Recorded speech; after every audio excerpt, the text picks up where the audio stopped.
Well, good afternoon. It's your old coffin dodger back here again, healthy and happy to have escaped all the obstacles that were put in my way the past week, and for those invisible threats that are flying through the air every time somebody coughs or sneezes. I've also managed to dodge them.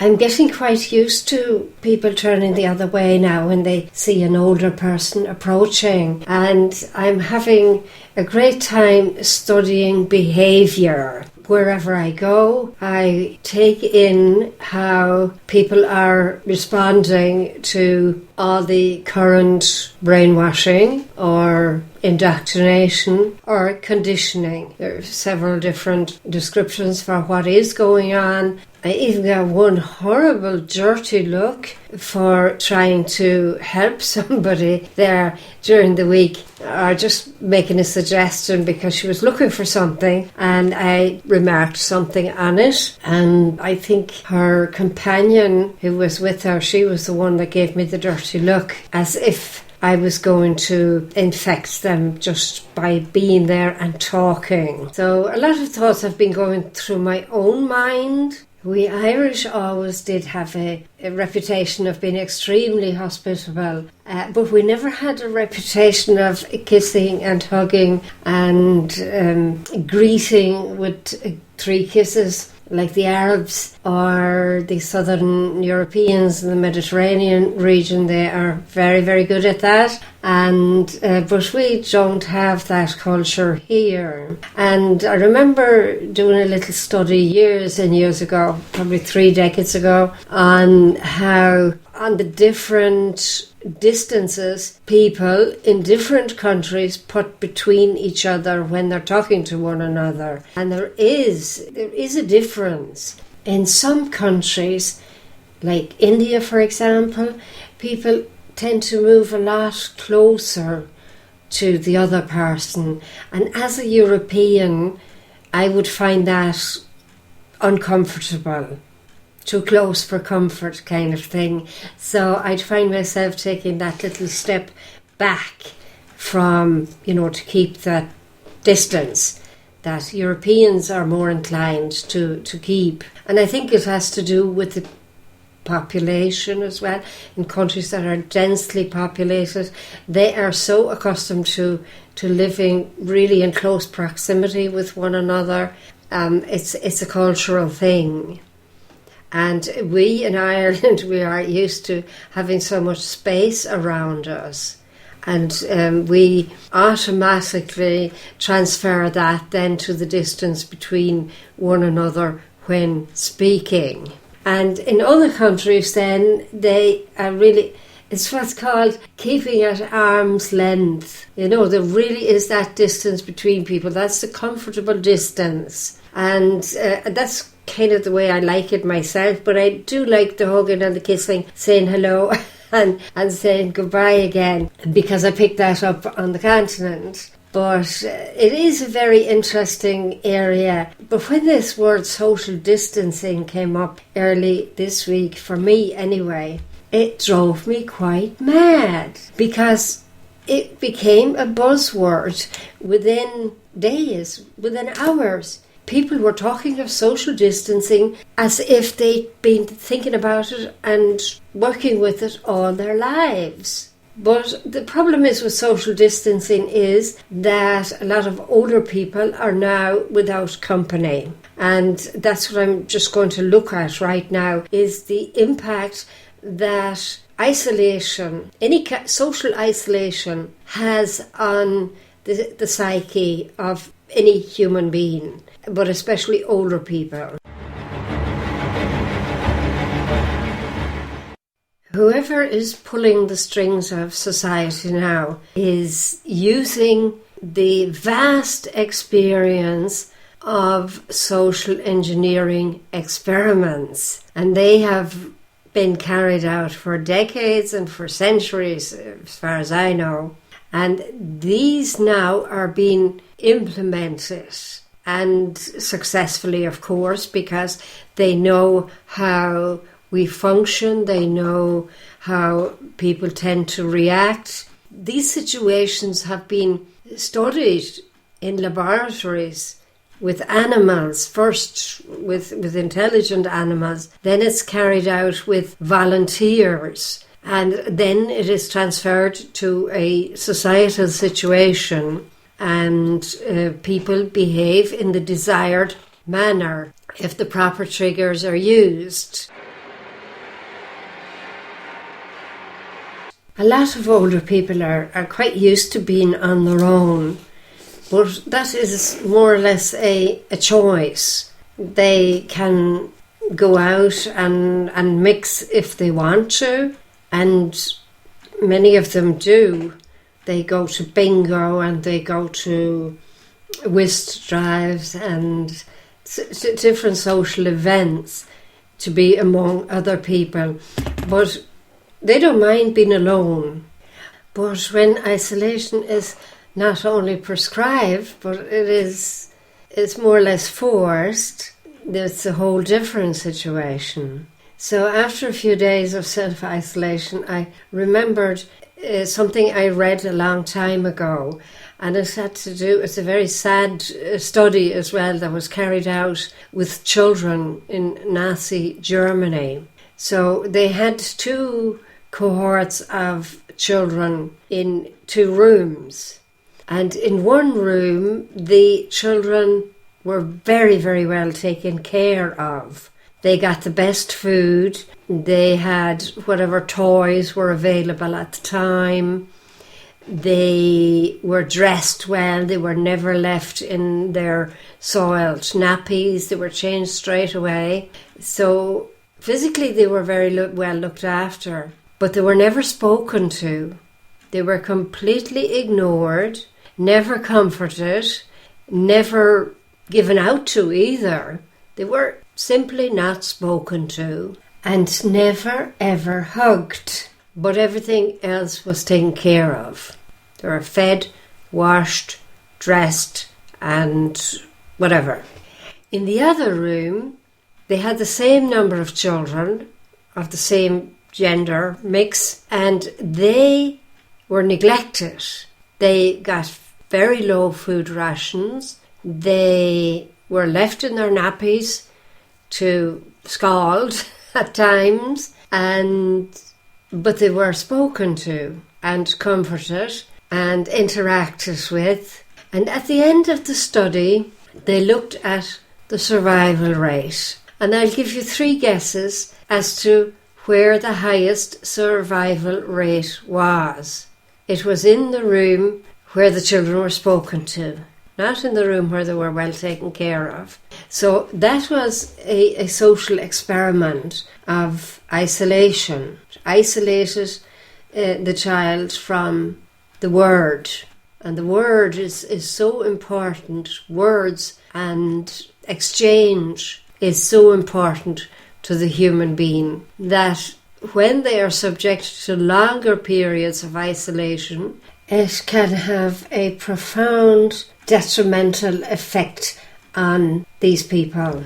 Those of us who have observed the Odyssey of Julian Assange and the Manning person, Chelsea Manning or Bradley Manning, they will see the outward signs of internal disturbed mentality, because they were isolated for such a long time. They were in prison in isolation for such a long time that it isn't showing. That experiment with children was definitely not the only experiment that the Nazis carried out on human beings. And sadly enough, a lot of today's knowledge and findings are based on experiments that they carried out in the times that they were in power, and with all the people that were undesirables, who were unworthy of life. They carried out these experiments, and that is where a lot of our knowledge comes from today. But if you're interested in finding out a little bit more about these experiments in Nazi Germany, I would recommend the book Doctors of Infamy. It's the story of the Nazi medical crimes and is written by Alexander Metternich and Fred Mielke as co-authored. And it also includes a documentation of the doctor's trial in Nuremberg that was held in December 46 and went on for 6, 7, 8 months, I think. Went on for a long time anyway. And you'll find references to that trial in the book as well. It's a very, very good book. Yesterday there was somebody on the radio talking about a new word to use for older people who are confined to their homes, and she named it cocooning.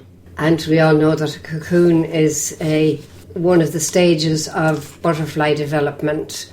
So she said that it sounded so comforting to her just to cuddle up at home nice and warm and read a good book and enjoy the time instead of complaining, basically. But I don't think this woman has ever sat in a cold home for 8 hours of the day, and the heating can only be run on maybe 3 or 4 hours a day, and the rest of the time you spend the rest of the time in your bed. I don't think she has ever gone through that, to be so positive about this isolation thing. And I bet it will be no surprise to you to hear that this woman is a former politician. Seems to have been kind of a high-profile politician in this area.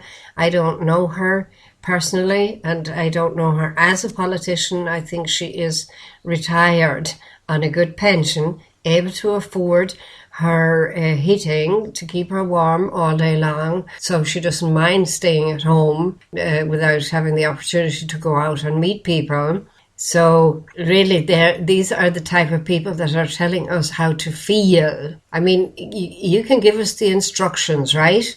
And we either follow them or we don't follow them. But to suggest to an older person, and I am one, I am a coffin dodger, I know exactly what I'm talking about, to suggest to us that we do certain things and think positive about a situation inflicted on us by our government. And we don't even have a government right now. We have people there who are not mandated to give us any kind of orders. And they sit there, and the same ones as before the elections, as if there was no election ever in February. They are telling us now what to do and what not to do. And I just had to laugh. It just came to my mind when I was saying this now. Keep the recovery going.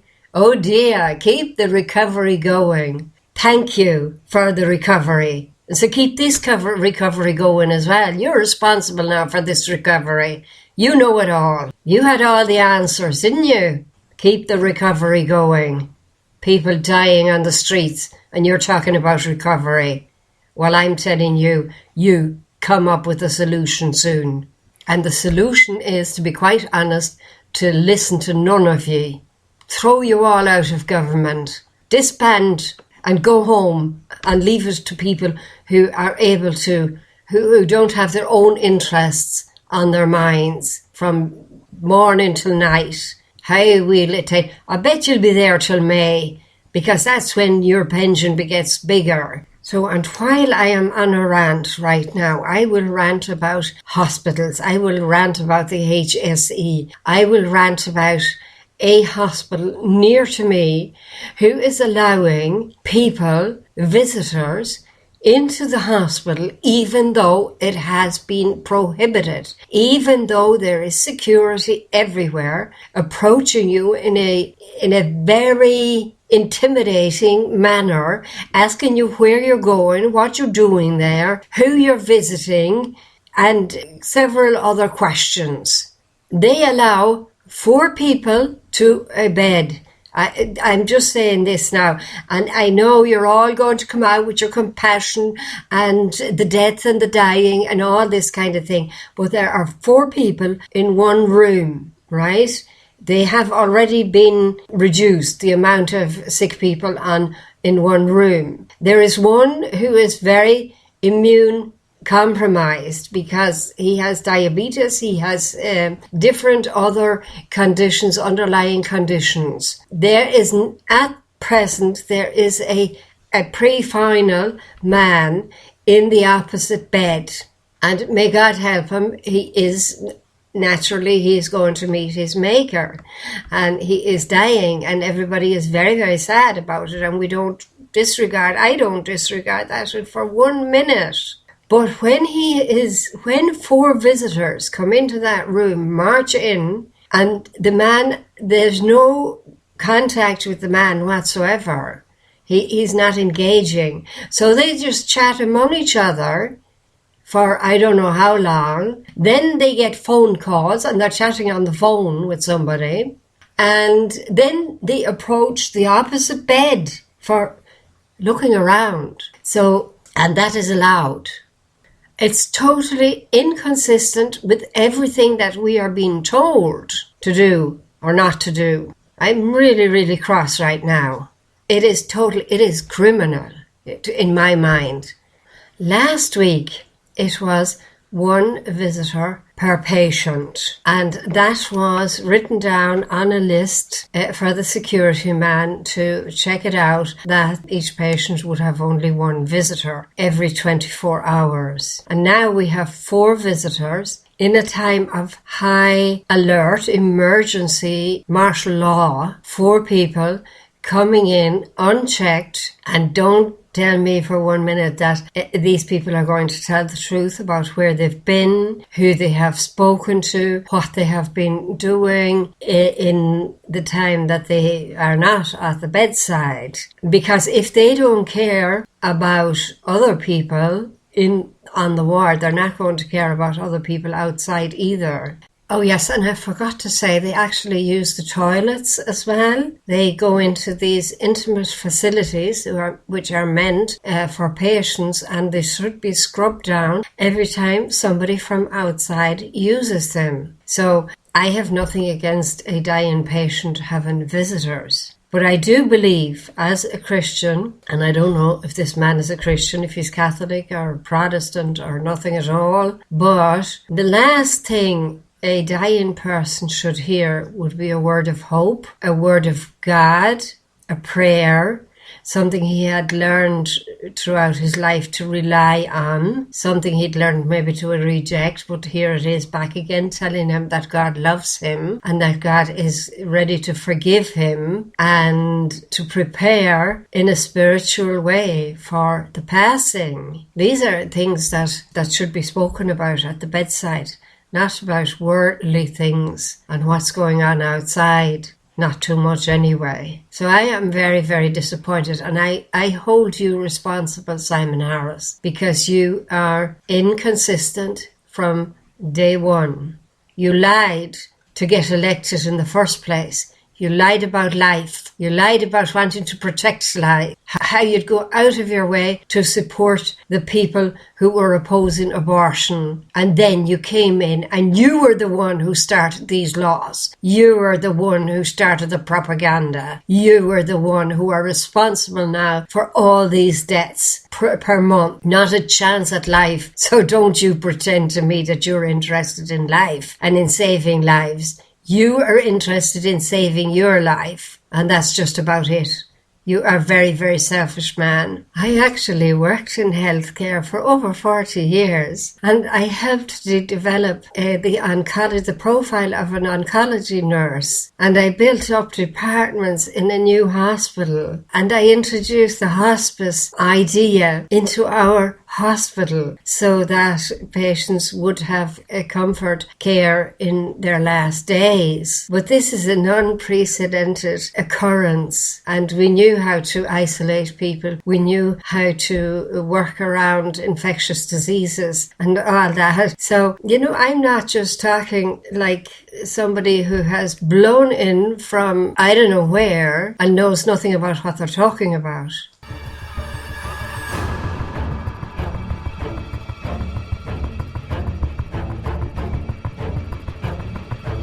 Did you know that a lady called Wu was the only female emperor in China's history? And she ruled the Tang dynasty as empress from 655 to 690, and then as emperor for 15 years in the seldom mentioned Zhou dynasty. During her long reign, totaling 50 years, the empire became relatively stable, peaceful, powerful, and prosperous. Also in early China, there was an Eastern Wu dynasty of the three kingdoms. So there were three separate kingdoms within China, and this was between 222 and 258. Imagine there's 222 again. Remember I spoke about that number before and its significance. So this was the kingdom of Wu, of the three kingdoms. And remember how I spoke about the empire of the city, where there are three cities ruling the world, which is the city of London, the Vatican City, and Washington, D.C. And they all represent something different. London represents the money market or the money control. Washington, the District of Columbia, represents the military control, and the Vatican City represents the spiritual control. So these three cities remind me of these three kingdoms of China that reigned in 222. My goodness. And now that I come to think about it, these are the three topics dominating our news and our mainstream news, propaganda news. The last couple of weeks, we hear all about the economy breaking down, so many people without jobs, which is horrific, of course, how the stock market is performing, how to support the jobless. That's one area. The second area then is the spiritual. The churches have all closed down. There's a lot of talk about that. We have the Pope making new suggestions to us that we never heard before. They remind me of what I said a couple of podcasts ago. I think in podcasts at the moment, what I said a couple of podcasts before about how I can envision a church without sacraments, because he's now talking about that to go to confessions in your mind is sufficient and pleasing to God. And of course that is the case. I mean, if you have no priest, if you're out in the wilderness and you are about to die, then it's called also, if you desire baptism at the last moment, it's called baptism of desire, and you are considered baptized. That's the understanding, the Catholic understanding of these things, which of course is very comforting to those who have no access to priests or to spiritual advisors. That is the way to go. But I'm not sure if he's going to reverse that after this crisis, and you can call it as well. It is called medical martial law at the moment. So I would call this aspect spiritual martial law, because all the church on the ground is adhering to these things. And thirdly, we are looking at the military control. We see American soldiers in Europe. I think somebody mentioned 30,000, but there's probably 3 times that many on European soil. We have no idea what exactly they are doing, but the narrative is that they are there to uphold law and order in case of a full shutdown. So these are the 3 areas dominating our news.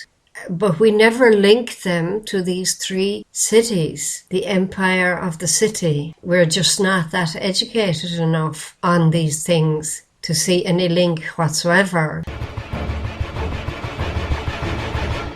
People ask me all the time, because they know I lived in Germany for a long time. They ask me, how is it that Hitler came to power?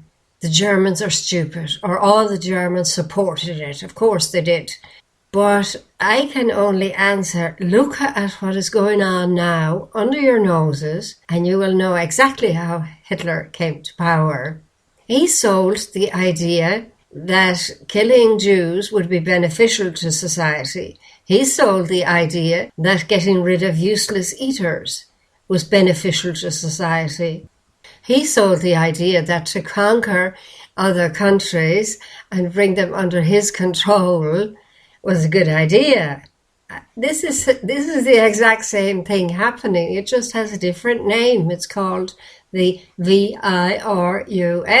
I'd love to see what that abbreviation might stand for otherwise. But yes, this is what you see unfolding, and you see no need to rebel against it. Why would you? It's all for our own good. It's all for our safety. It's all for our welfare. He sold the idea that the disabled and the mentally challenged would be better off exterminated, like vermin, like the Jews were vermin. And everybody believed it. You know, the thing I am waiting for just now is that those of us who don't conform to the latest propaganda that we'll have to wear a yellow star, I'm just waiting for it, or some kind of a badge. Of course, I don't mean the exact replica of what the Jews had to wear, but I mean, we will have to be identified, and before they get us chipped and all that kind of thing, we might have to wear some kind of an identification that we may be outlawed wherever we go. When the Jews had to wear the yellow star on their coats when they went out, they would go into a shop that they had been shopping in for the last number of years, where they were on due terms with the shop owners, and they were turned away. They were told, sorry, we can't serve you. And this went on from shop to shop to shop, unless, of course, it was owned by one of their own. But they didn't own everything. The Jews didn't own everything. They also shopped in other faith systems. And this corresponds one-to-one with what is going on in Denmark right now. In Denmark, if you refuse to be vaccinated against the flu, you will be confined to your home. You are not allowed to shop, in any food store. You are not allowed to enter any public building. You are subject to fines, and you may also be imprisoned. This is under the new medical martial law in Denmark as of a few days ago. And this is in place until March 2021. So you see, how are these people going to live? They cannot buy or sell. They cannot trade. They cannot probably even go to court. They will be sent to prison or prison camp without a proper trial, because a court of law is a public building and they're not allowed to enter these buildings. So just start thinking for yourself, my dears. And I don't care how many people are listening, but the people who do listen, I want you to consider this very, very carefully and prepare yourselves. I think there's no great physical preparing right now, because we are in a situation where we need to mentally prepare for all these things that I'm just after talking about. Because Denmark is just across the channel. It was just up the road. I was in Denmark in half an hour from where I lived. And that was the country I mentioned in one of my first serious podcasts. That was the country I mentioned where the gentleman, I can't remember his name now. I know he was Jones. He warned Ireland. He warned us not to sign up to the Lisbon Treaty, because he predicted this happening in his own country, and he saw it unfolding in his own country back in whenever that was. I spoke about it on the Looking Back at the Now podcasts, previous ones. One of the first ones I did on this topic in general, because it was leading up to the elections and I wanted to say something about what was going on. But whenever it was, I can't remember dates, and I'm bad at names as well. But it was one of my first podcasts, and I mentioned him, and I thanked him, and I thanked the person who revealed that to me, because it made me even more alert to what is going on. The last piece of information that I want to share with you today is something that came my way yesterday, and it's probably gone viral at this stage as well. And he writes about what is happening in Italy, that dozens and thousands of people were vaccinated for meningitis. Meningitis has always been rare in Italy, but unfortunately in the last years the cases have multiplied because of African migrants who arrived to Italy without any form of medical control. I'm reading this now. So many people, scared for the growth of this disease, have preferred to be vaccinated. All of this would explain why at the moment there are very few infections among the immigrants. Even between Chinese diaspora, they haven't been vaccinated. In other words, the vaccine lowers the immune defenses of our organism at such level that the virus can strike with an incredible virulence, otherwise impossible. So, and he goes on to say, of course, you cannot prove this, but more and more people in Italy have started to link or to think about a correlation between the virus and the vaccines. It is too much of a coincidence, isn't it? If this is true, it means that Italy has been chosen to be a guinea pig for the rest of the world. So be very, very careful. And he concludes by saying that striking a limited part of the nation and then imposing a quarantine for the rest of the country, I would call this a stress test. The aim is to verify in a very large scale the reaction of the populace. How easy is it to force people to accept what otherwise they shouldn't ever accept? Now, and if you think that is some kind of conspiracy theory, I would invite you to read some of the experiments that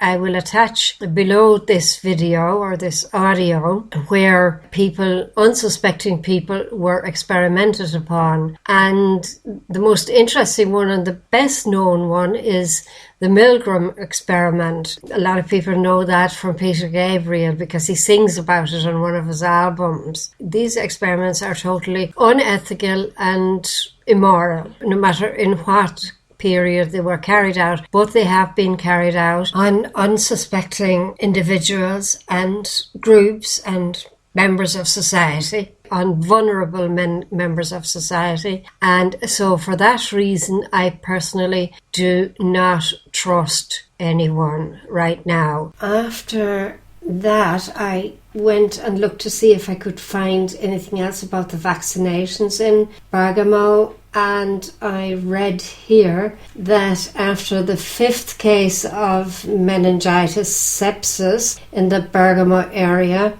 yesterday a 16-year-old boy from Castelli Calepio was hospitalised in Pope John the 23rd Hospital in Bergamo in serious condition.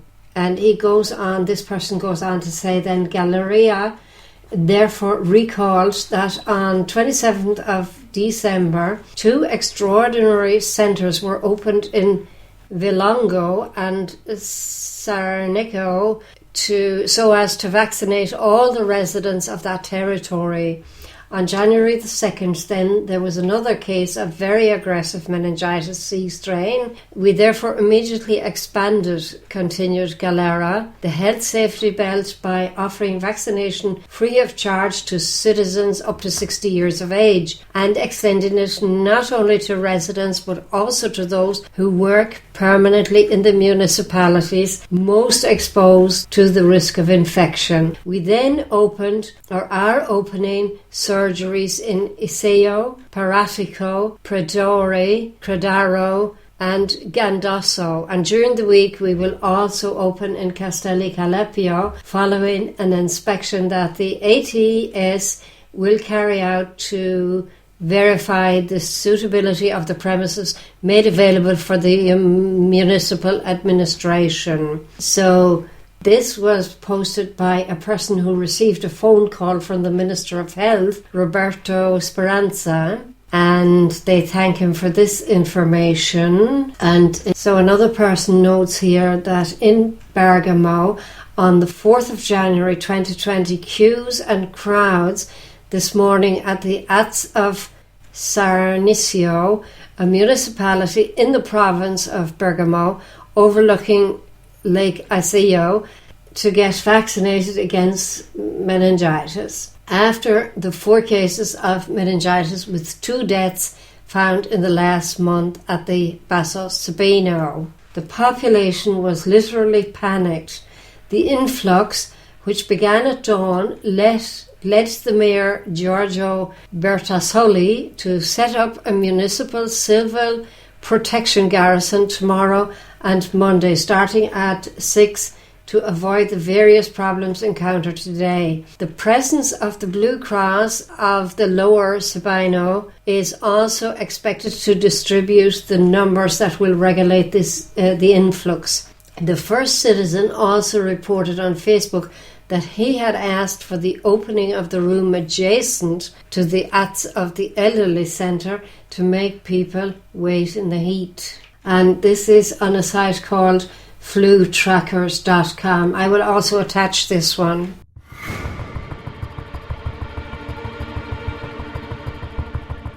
There are certain elements of control going on that I find unnecessary. There are too many loopholes being ignored, like the one I'm telling you about, that there are 4 people coming in. Why 4? Isn't it unusual that 4 people are coming in to see a dying person every day? And is this another experiment? I really don't know. I think the safest place for everybody is to be at home right now, not to get in the way of any of these people. Observe how things are going, observe what is going on in your area, and don't believe everything you hear from mainstream media, because we know mainstream media has been lying to us on other things. So why should we be telling the truth right now?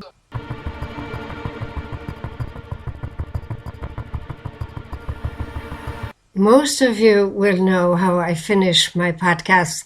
I always say, look after yourselves and look out for one another. And you can imagine how joyful I was and how surprised really I was to read these words in 2 different stores in the last couple of days. They were just a little bit paraphrased, but basically it was about looking after yourselves and looking after each other, I think they were saying. So I'm going to finish off for now, and I'll just let you listen to this little clip of the little, who used to be the health minister. I don't know why he still is a health minister, because he should be at home minding his wife and children or child. I'll let you listen to this clip to what he has to say. I also want to thank you for tuning in and for listening to these podcasts. 1 or 2 have said how they enjoy them, and I assume that most of you come back again. But I would appreciate your opinions. I really would. I'd like to know how you feel about these things and what you are thinking and what I should actually maybe be talking about in the next podcast. So don't be afraid to leave a comment. Thank you very much again. God bless and bye-bye for now. Achtung, hier spricht der Gesundheitsminister. Pick up the phone and ring a relative. Ring your mom, your dad, your granny, your granddad. Just because we can't be physically close to each other doesn't mean we can't keep in touch. I'm also hearing from people around the country that lots of people are now cooking food and leaving it on neighbours' doors. I'm very good at cooking, but maybe you are. So if you have a few minutes today, perhaps do that and leave a meal on someone's door so that they know that you're looking out for them. Yeah!